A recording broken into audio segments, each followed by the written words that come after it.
welcome. This is our first call. This is our Career Readiness webinar series. Over the series, we'll be hosting 3 individual parts. And in this first part, we're going to be talking a little bit about what hiring managers are looking for, particularly to get you noticed and make a difference. And we are hoping to have about 45 or so participants join us throughout this web series. And so I'm excited for you to be a part of this session. So let's get going. We're glad that you've taken the time out of your day to call in and to get a head start on your career aspirations, as well become more and more connected with what hiring managers are looking for when they're making their hiring decisions.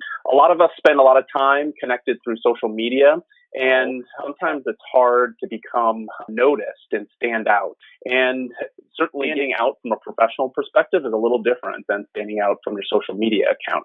So before your academic background and extracurricular activities were often just enough to help you secure an internship right out of school or while you're still in school. And now that's just simply not the case.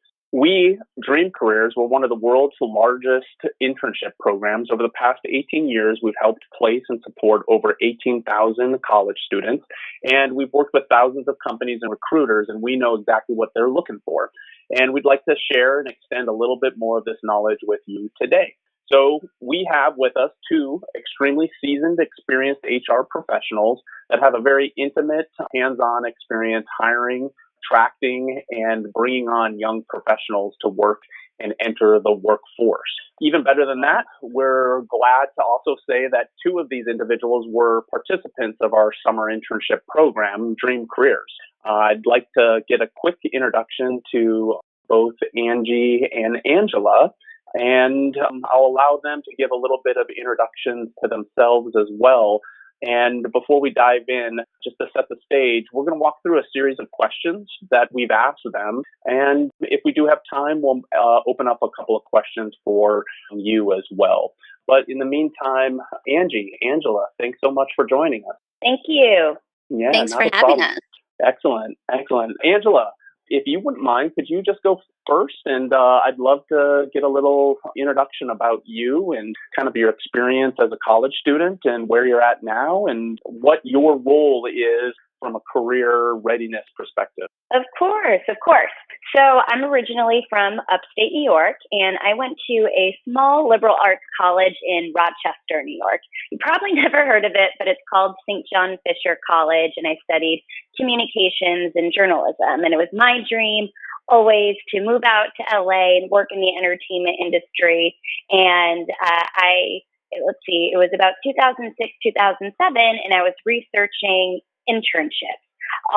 My school was only able to really provide me a local news station internship, but I wanted something different. I wanted something more, but I had no idea how to do that. So after some Googling, I found Dream Careers, and I did an internship in Los Angeles during summer 2007, and I interned for a production company. It was called Scout Productions, and they were best known for at the time for Queer Eye for the Straight Guy. And it's exciting because they've just revamped the Queer Eye series that a lot of people might have recently seen on Netflix.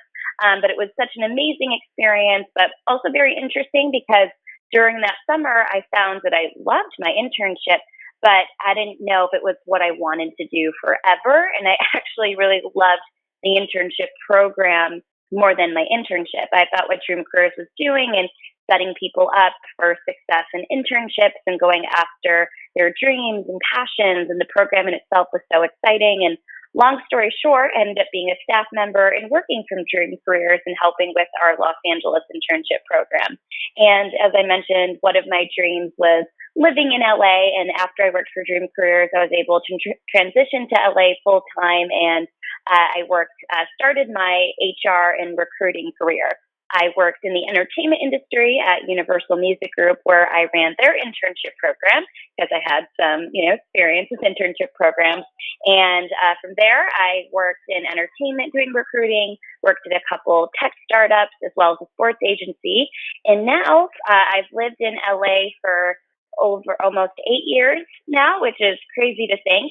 But for the past 2 years and some change, I've been our manager of recruiting here at FabFitFun, which a lot of people might know from our subscription boxes It's a women's lifestyle membership, and I've been helping grow our company. When I started over 2 years ago, we were at 50 employees, and now as we end the year, we will be at 400.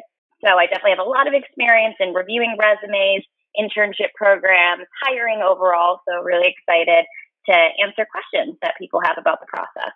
Awesome, Angela. Yeah, thanks for sharing. And I couldn't be happier that you're at FabFit and Fun. It definitely not only is a great company, but also a really great description of who you are, and it could be your ethos as well. But awesome. Angie, would you mind giving us a quick intro and tell us a little bit about how you entered into the workforce and what your role is today as far as hiring and recruiting candidates? Yeah, absolutely. My story is actually very similar to Angela's, actually. I also participated in the program. I went to a not so little school called Ohio State. So when I went to Ohio State, there was about 54,000 people that went to Ohio State. And between my junior and my senior year at OSU, I really wanted to step out of my comfort zone and go to California for the first time, and at the same time do something for my future and for my career, which is how I found Dream Careers. Back then it was called University of Dreams, but I actually found it because my sorority sister had actually done the San Francisco program the year before me. So I kind of took a leap of faith and I decided to go for it. And I did the program in San Francisco myself back in 2004. And my internship was with Clear Channel, which is a really big media marketing company. I then went back to Ohio State, graduated, and my first full-time job out of college was with the company that Dream Careers set me up with, which was Clear Channel here in my hometown of Washington, D.C. I lasted about a year, and just very much like Angela, I kind of decided, or not decided, but really realized that I really enjoyed the program and what Dream Careers was all about, more than my actual job or internship that I did with Dream Careers. So I decided to apply for a full-time position, and then I got a call from our old, the founder of Dream Careers about a week later. And before I knew it, I was packing up my car and driving across the country and moving to the San Francisco Bay Area to really help grow Dream Careers into what it is now. So I've been with Dream Careers for about 12 years at this point. So I have being part of the operations team for the company. We are the ones that hire, train, recruit all of our staff members that run our summer programs, as well as I've been able to really work with our students to help them secure internships for their summer with us. So I've had about 12 years of experience working with college students, working with young professionals as far as getting them ready for their first job and what employers are looking for. And that's kind of my background in working with college students and young professionals. Awesome. Thanks so much. I promise all of our listeners that this isn't a shameless self-promotion to be hired for Dream Careers. But as you can see, both Angie and Angela are very well versed and experienced. And our focus here certainly is to help you as a college, as you're about to transition from college to career, to get you in that mindset, get you ready, and get you thinking about how best to present yourself in the real world. So, let's kind of start off with a selection of questions. One of the first things that, our students use and employers use just to make that brief introduction are resume. And Angela, as somebody who I know has been and taken the responsibility of driving a lot of FabFit Fun's growth over the last several years, one is, what do you think about resumes? And two, how does somebody kind of break through, or what is it that you look for first when you're looking at a resume? Definitely. Yeah. So resumes are still very important, no matter if it's an internship, full-time position, senior level. It's always great to have that piece of paper that's a snapshot of your experience. But the first thing that I look for is format. And specifically, I feel like there is a new trend, especially with college students, for pictures. And I actually have a couple things in terms of the format that what I don't like to see and one is pictures. I don't think the workforce is ready for pictures yet. It's been very popular, or you'll see in a lot of resume templates, whether they be on Microsoft Office or people buy templates off of Etsy. So workforce isn't ready for pictures on resumes quite yet. Not even from a discriminatory reason, but it doesn't paint the picture well, and people get confused. They're like, this is an Instagram. I don't want to see your picture. Maybe you look like an old boyfriend or girlfriend that they had, or they don't like the shirt you're wearing. You don't want to give anyone any more reason to not, take a look at your resume further. So I would suggest against pictures at the moment. And then also just with format, just keeping it to one page. And you might be asking like, well, I've done so many great things. I've had all these jobs, or I've done a lot of interesting projects. So I'm really interested, or I've done a lot with school and student affairs or clubs and activities. That is all great, but we still need to get your resume to one page. As an intern or a college student, there is no need for 2 pages, and we just want to make sure there is as much relevant information as possible. So highlight your most important, maybe college work that you've done, internships, courses. But if you do have more than that, try to be specific when you're applying to a position, whether it be an internship or full-time position, to have the most relevant maybe activities to that position as possible. So though definitely format. And then I also look at education. It's definitely important to have your anticipated graduation year. For example, if there are certain internship opportunities where they are looking for a junior or senior, that's important. Or if it's a full-time position, if we need something immediately to know when you're graduating, or maybe if there's a little bit more time to know when you're graduating. So education, and then location.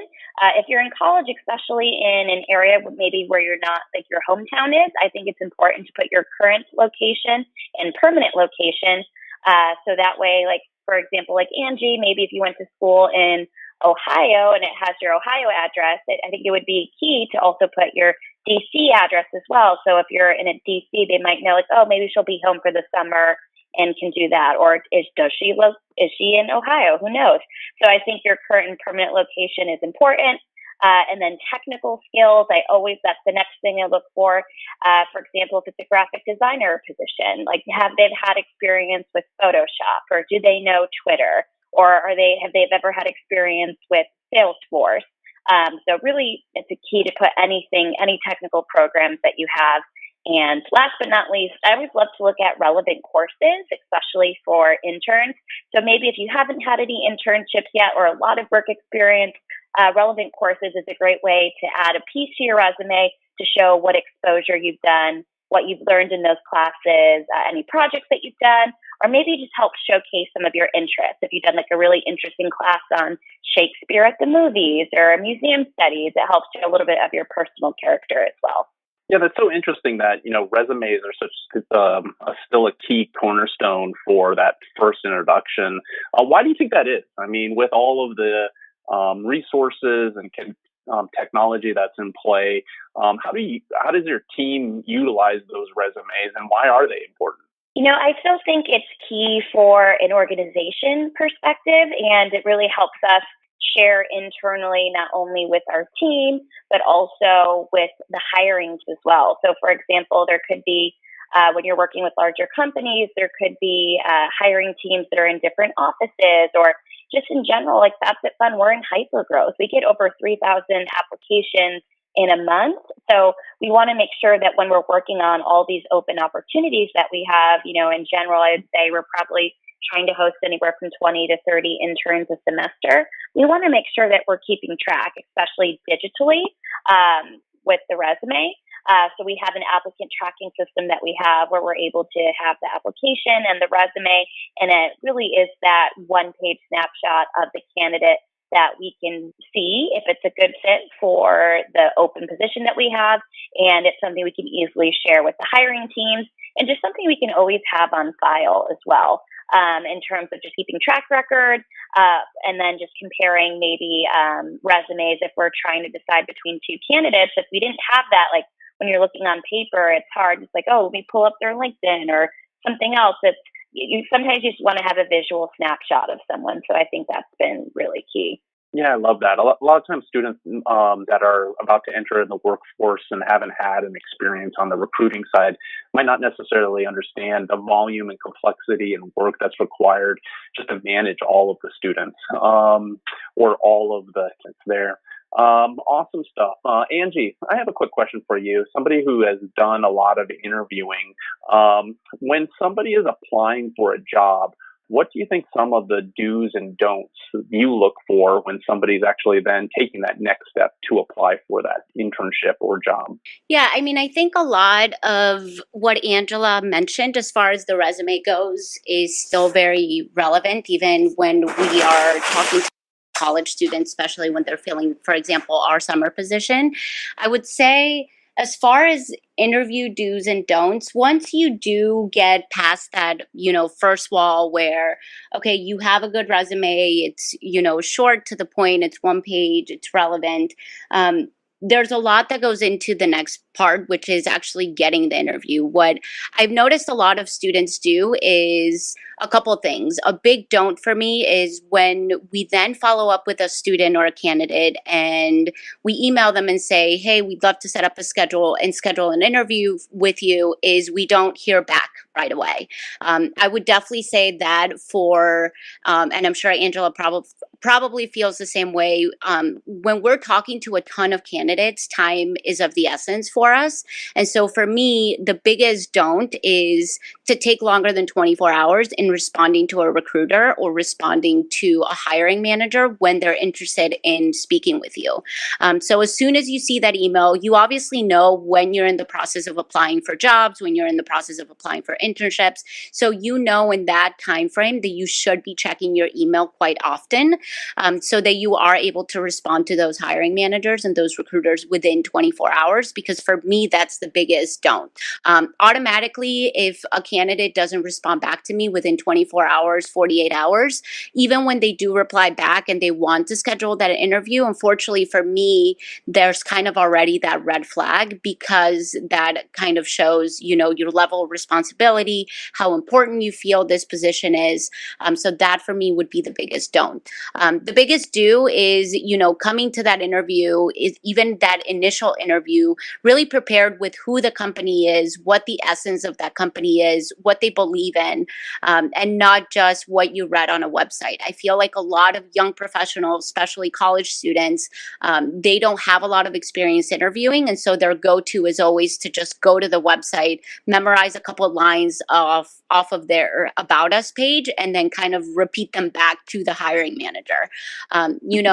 It definitely shows how well prepared you are when you've done a little bit more research, know the projects that the company's working on, done a little research on your hiring manager. We're so connected these days with social media, with the internet, that there's so many different resources for you to find out a little bit more about the company and what they stand for and what they believe in, so that you're not just kind of reading back the About Us page when you do get that initial interview. Great that being and making yourself relatable is a key to standing out. And hopefully, once your resume gets through that first gatekeeper, and then you're able to make a meaningful connection. Angela, related to that, somewhat also related to the do's and don'ts, do you have any recommendation or advice for somebody for when they're on the outside and they want to get access and come and be a part of the inside? How does somebody do that? Well, it's definitely good to, utilize your network and seeing if there's any network from your college, your hometown, friends, or family. But, I would definitely say proceed with caution, because one thing that's definitely a don't in my mind and like throughout the company or other peers is our candidates being too persistent or too overzealous. And I think it goes a lot with networking, and a lot of people are told a lot, network, network.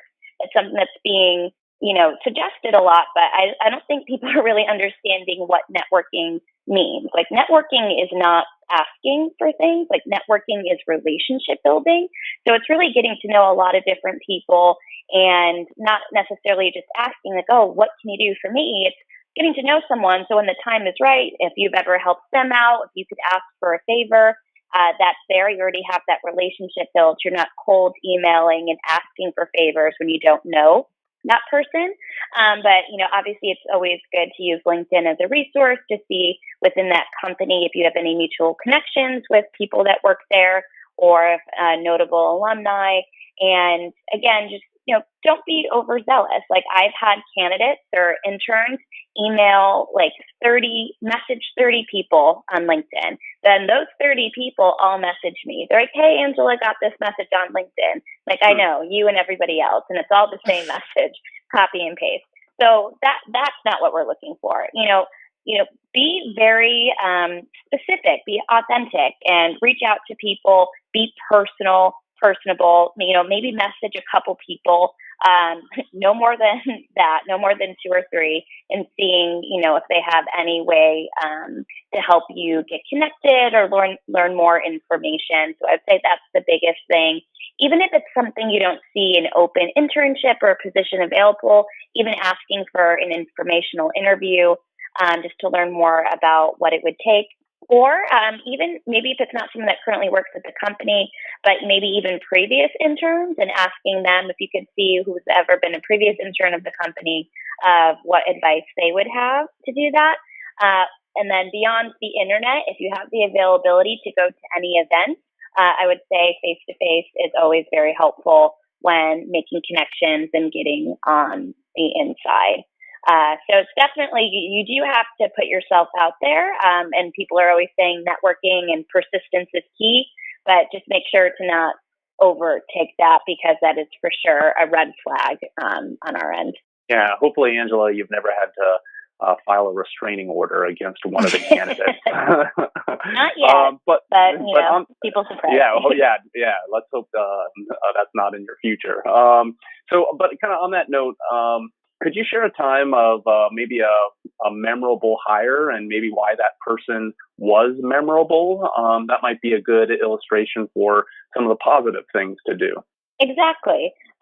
So one person that comes to mind, and obviously there's just so many throughout the years, but a recent one is a colleague of mine that I hired. Her name is Tara at FabFitFun. And Tara was a referral of one of our current employees, and she really wanted to work in fashion, but we just simply didn't have any positions open on our merchandising team.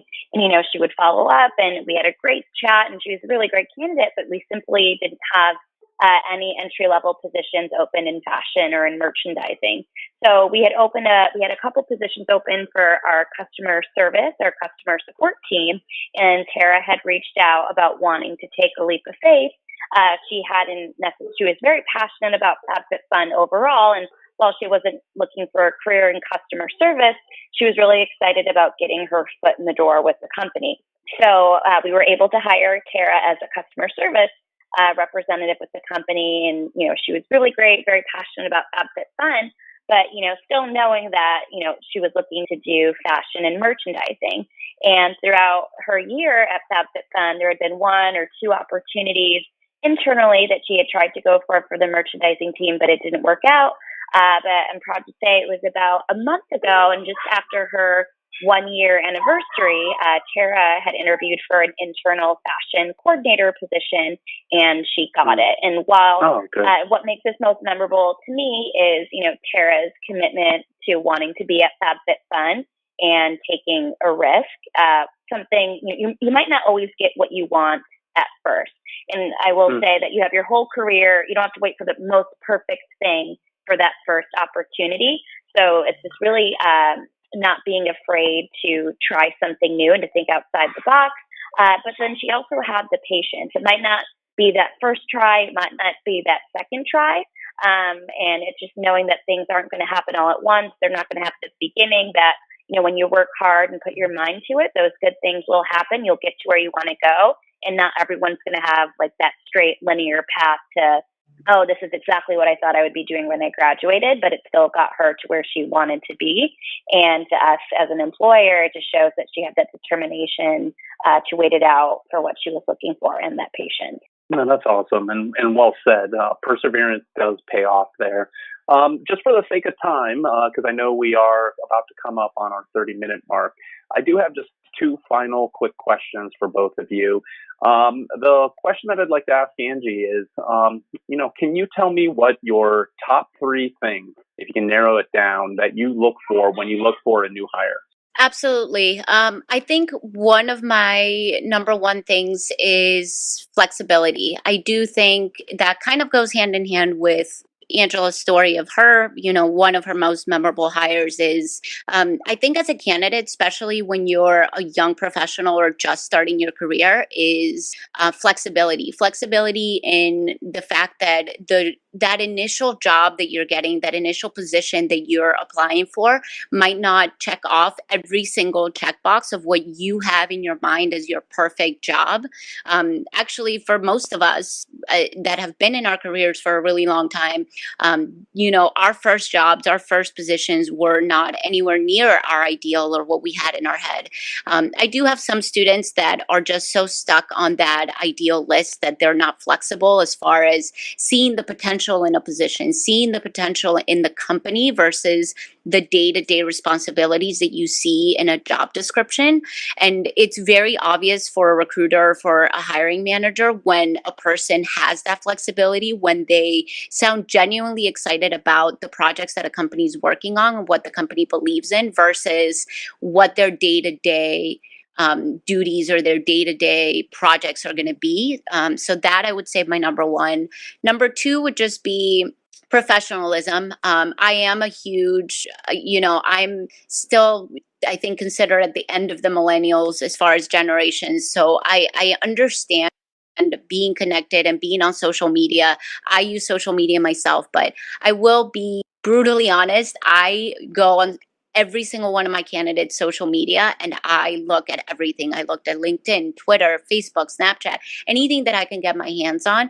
And I just think being professional in the way that you carry yourself online is super important because we are, as recruiters and hiring managers, able to find it very quickly. And so the way you carry yourself and what you're putting out in the world is something that I definitely notice. And then my final piece, I think, that I really notice in a candidate is just basically creativity and their ability to think outside the box. I think a lot of companies and employees that work for a company for a really long time, we do things a certain way because they've always been that way. So it's always really nice to get a breath of fresh air for new hires to come in with really great ideas on how to improve a process and how to improve a system that's already been in place, and not being afraid of professionally bringing it up and really showing genuine interest in improving the way that things are done.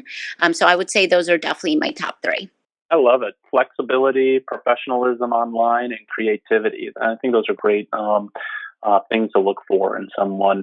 Angela, I mean, out of that list, do you have any others that you'd like to add to that? I definitely had flexibility on my list as well. But the other two things that I had were eagerness and good attitude. And I feel like a lot of times those go hand in hand. So checking your ego at the door and having a good attitude, working on projects, no matter big or small. And same thing with tasks. And just having the eagerness to work hard and be a part of a team environment and collaborative. That if someone gives you a task, to have that eagerness to take it and excel and be an A player when it comes to that task. Again, no matter big or small. And even if it's like, oh, you already have a task, like I don't have time for another one. It's just letting someone know, like, we don't expect you to say yes to everything, but try to roll up your sleeves and have a good attitude about it, even when things are crazy. So I would say eagerness and a good attitude were the other two that round out the list for me. Oh, awesome. Hey, the entering the job market for the first time is never easy. Maybe my last question or ask for both of you is, could you give just a quick little pep talk to somebody, leave them with a little bit of confidence as they're about to enter and make this journey? Angela, do you have anything that might come to mind? I mean, I think there's just so many things to say. I think they should definitely be excited. I know the workforce is very excited for them, and just to have that good attitude when coming and just being, and just listening. And that's why we have 2 ears and 1 mouth, and just to really take it all in. No one expects you to be perfect by any means. I think that would be my final piece of advice. admit when you make mistakes. Like, no one expects you to be perfect. And those have been some red flags with candidates or employees before, so that they're afraid to make mistakes and or admit to it. But, that's fine. And that's how you learn. And I feel like there is a very open door policy within a lot of different work environments that if you just own up to it, it's, completely okay. And whatever path you take, it's going to get you on the journey where you're supposed to be. And I think that was just one of the last things I wanted to know is, don't compare yourself to your friends. Like, don't take what your parents say too seriously. Just really do a gut check and do what's right for you. It's okay if your finance, accounting friends already have jobs like in December and you might not know what you're doing yet and it's April. That's totally fine. Every company works different. I would say job searching and interviewing is not one size fits all. So, really just focus on yourself. Don't be caught up in what everyone else is doing. The grass isn't always greener. So just work hard, be kind to everyone. It's, a small world out there, and you'll get to where you're supposed to be. Love that. Angie, do you have a last little piece of pep talk for people as we head on out? Yeah, I think Angela kind of touched on a couple things that I was going to say, but, my things for you guys as you're either, applying for an internship or looking to kind of enter that first job is make mistakes. It's okay to make mistakes. It's okay to ask for help as long as you learn from those mistakes and as long as you show those that you're working with that that you're able to look within yourself and admit when you make a mistake and that you are okay with asking for help. I think that that's a big thing in the very beginning of your career. That's how you'll learn. That's how you'll get better at things. And that's how you'll stand out. My other one is just to be passionate. Be passionate about everything that you do. It's contagious. People will notice. People will want to be around you. And that goes for your coworkers, your managers, the people around you that, that passion that you show for what you do every day is definitely contagious.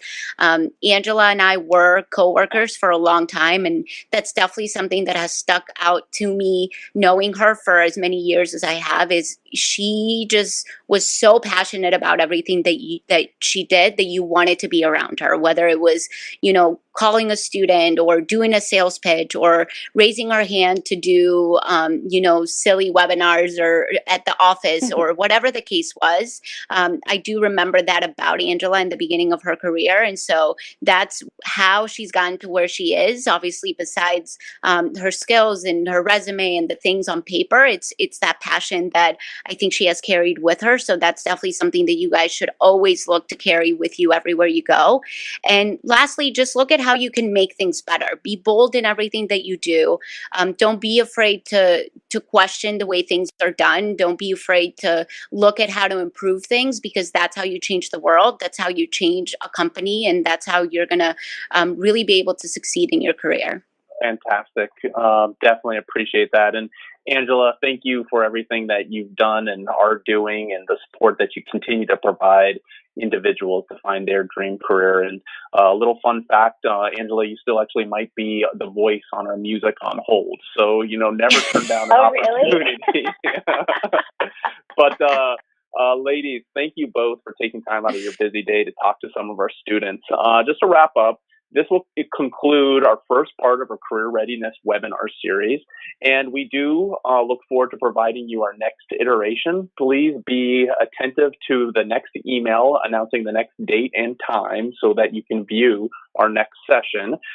During that session, we'll actually be talking to a panel of young professionals, people who are just a few years removed from you that just made that leap from college to career, and hopefully their voices and words of wisdom will be informative and helpful for you on your career journey. So thank you guys all. That's a wrap.